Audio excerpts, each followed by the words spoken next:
영어 원서 읽기 500번 읽기 10번째 Chapter 4부터 또 시작하겠습니다. Chapter 4 Bunnicula A cat prepares. I almost didn't make it to my meeting with Chester that night. Toby had a feast in his room. It was Friday night, and on Friday night, Toby gets to stay up and read as late as he wants to. So, of course, he needs lots of food to keep up his strength. Good food like cheese crackers, chocolate cupcakes. My very favorite, the kind with cream in the middle. Pretzels and peanut butter sandwiches. The last I cannot abide because my mouth always gets stuck. Chocolate cupcakes with the cream in the center, however, are another story. This particular evening, I stationed myself on Toby's stomach. Usually, I'm a little more subtle, but having missed out on the bacon at breakfast, I was not about to take any chances on the chocolate cupcakes with the cream in the center. Toby knew what I was after, but sometimes he thinks he's funny, and he plays little games with me. Hi, Harold. I'll bet you'd like a peanut butter sandwich, wouldn't you? Here you have this one that's left over from yesterday, while I eat this boring old chocolate cake, which is nice and fresh and has cream in the middle. Okay, Harold. Ha ha. My sides are splitting. What's the matter? Don't you want a peanut butter sandwich? All right. I'll put it away for another night. Oh, here's something you might like. It's a green sour ball from Dad's candy dish that was stuck to my sock. Would you like that, huh, pal?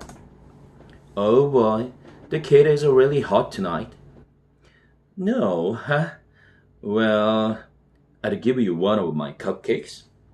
But I know how much you hate chocolate. Would a little drooling on your stomach help convince you otherwise? Oh, you like chocolate. Okay then, you can have both of them. One thing I have to say about Toby, although he's got a rotten sense of humor, he's a nice kid, naturally. Once I'd eaten both cupcakes, which took approximately 4 seconds, I felt obliged to hang around and let Toby know I was grateful. What better way than to share a few of his cheese crackers? Well, Harold, Toby said sometime later, we've had quite a party, but I have to go to sleep now. I can't keep my eyes open, so I will have to wait until tomorrow to find out what happens in the next chapter. This is a good book, Harold. It's called Treasure Island and is by a man named Robert Louis Stevenson. It's kind of hard reading, though I have to keep looking the big words up in the dictionary. I have to keep looking the big words up in the dictionary. So it's taking me a long time to get through it. I've always had trouble with the words myself. Half the time, they don't mean what I think they're going to. And then, even when I do find out what they mean, I forget the next day anyway. You might say that I'm smart, but just not the scholarly type. But it's a really good story, Toby continued. It's all about the pirates and this little boy just like me. No dogs? And a parrot, Harold. A parrot? What's a parrot? Is there anything about chocolate cake? That's my idea of a treasure. Well, good night, Harold. If you're gonna sleep here, you will have to get off my stomach. Because it's a little full right now. Good night, Toby. I curled up at the foot of the bed, but I couldn't sleep. But I couldn't sleep trying to figure out what a parrot was. I thought it might be a lady pirate, since the words sounded something alike. But then again, I thought it might be an umbrella. Umbrella. It might be an umbrella. Chester would know, I thought, so I went downstairs to ask him. Well, you certainly took your time, Chester snapped as I sauntered casually into the room. I finished my book half an hour ago. Where were you? It so happens, I was discussing great works of literature with Toby. Since when is a Twinkies wrapper considered a great work of literature? I decided to ignore that. Unfortunately, several chocolate crumbles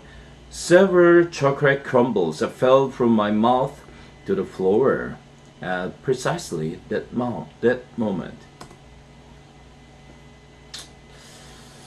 As a matter of fact, I said, trying valiantly to regain my dignity.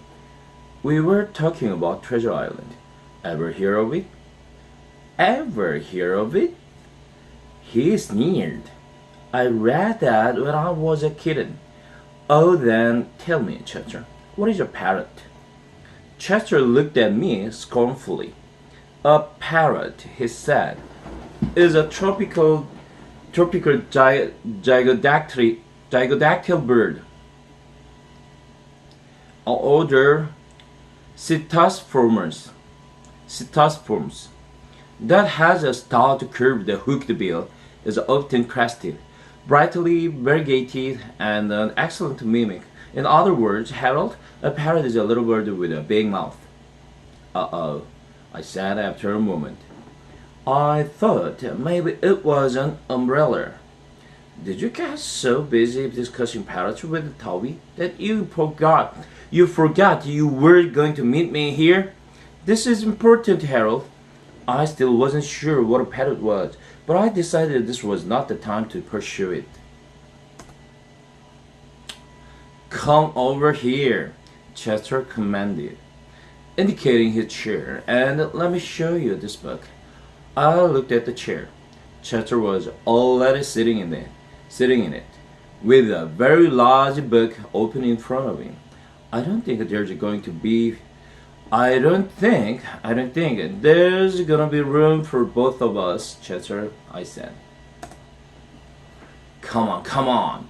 You are wasting time. Just jump up here.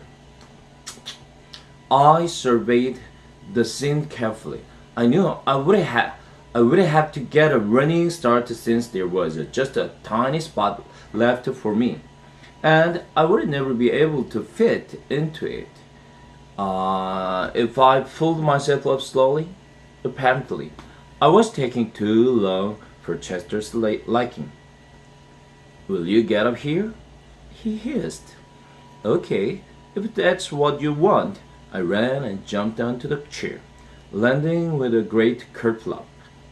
Chester, where are you? I cried. I couldn't see anything but the back of the chair. I'd forgotten to turn myself around. I'm here, you great oaf. I turned my head. What are you doing on the floor? I asked. You knocked me off the chair. No, just to stay put. I'm coming back up. I moved to the back of the chair, and the Chester landed on the front. Now let's see, he said. We both have to see the book. You come over here, and I'll move this way.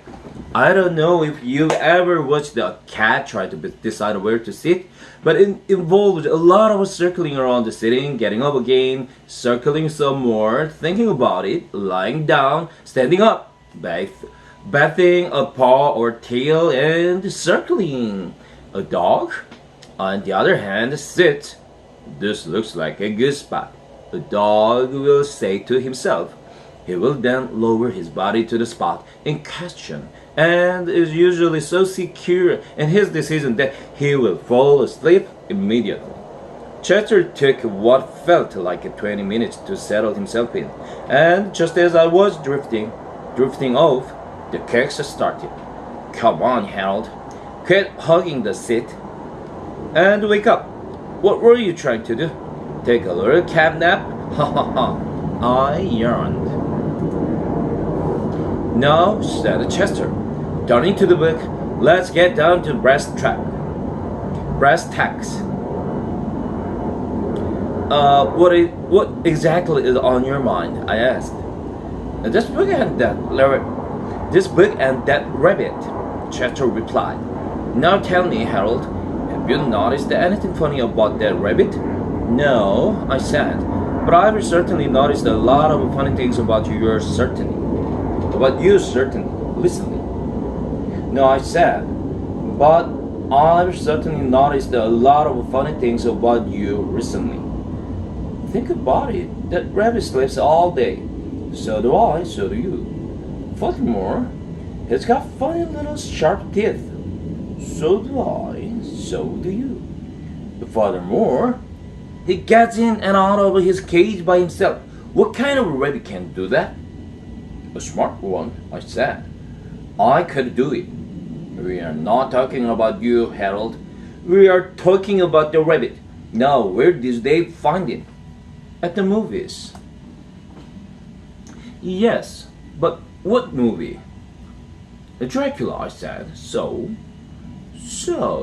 he said quickly. Remember the note around his neck? What language was it in? An obscure dialect of the Carpathian Mountain region, I answered smugly. He didn't know everything. Aha, Chester said. But what area of the Carpathian Mountain region? Area? What an area? I looked at him blankly. Transylvania, he cried triumphantly. And that proves my point. What point? What are we talking about? And don't forget the white tomato. That's most important of all. But what? This book, said Chester. This regarding me tells us just what we needed to know. What? I practically screamed. What does it tell us? What does this book have to do with Bunnicula? What are you talking about? What's going on here? I can't stand it anymore. Chester regarded me coolly. You're really very excitable. Harold, that's not good for your blood pressure. I put my paws around his throat. Tell me, I said in a low, threatening voice, or I'll squeeze you till you pop. Okay, don't get upset. No, this book tells you everything you've always wanted to know about vampires, but were afraid to ask. Personally, I had never wanted to know anything about vampires, but at the moment, I was afraid to tell that to Chester. I still don't understand what vampires have to do with our little furry friend. One, Chester said. Vampires do not sleep at night. They sleep only during the day. The same holds true for this rabbit. 2 vampires can get in and out of locked rooms. Bunnicula gets in and out of his locked cage. This was beginning to interest me. Didn't you say something about the refrigerator? That's right. He got the refrigerator open, all by himself. 3 vampires have long pointed teeth. They are called fangs. Well, don't we have fangs? No, we have cannons. We have cannons. That's different. What's different about it? Fangs are more pointed, and the vampires use fangs to bite people on the neck. Eek. Who'd want to do that? Vampires would. That's who. Wait a minute. I saw Mrs. Murnau bite Mr. Murnau on the neck once. Does that mean she's a vampire? Boy, are you dumb? She's not a vampire, she's a lawyer. She bites necks. I don't think that's quite the same thing. No, Bunnicula does not bite people on the neck, at least not so far, but he does bite visitors. On the neck? I asked. Vegetables don't have necks, Harold. Vegetables are like that. It's like dogs. Dogs don't have brains. Dogs are like that. Oh, yeah, I said. Of course he bites vegetables. All rabbits bite vegetables. He bites them, Harold, but he does not eat them. That tomato was all white. What does that mean? It means that he paints vegetables, I ventured. It means he bites vegetables to make a hole in them, and then he sucks out all the juices. But what about all the lettuce and the carrots that Toby has been feeding him in his cage? What indeed, Chester said. Look at this. Whereupon he stuck his paw under the chair cushion, and brought out with a flourish an assortment of strange white objects. Some of them looked like unironed handkerchiefs, and the others didn't look like anything I'd ever seen before. Were they? I asked. Chester smiled. Lettuce and carrot, he said. What lettuce and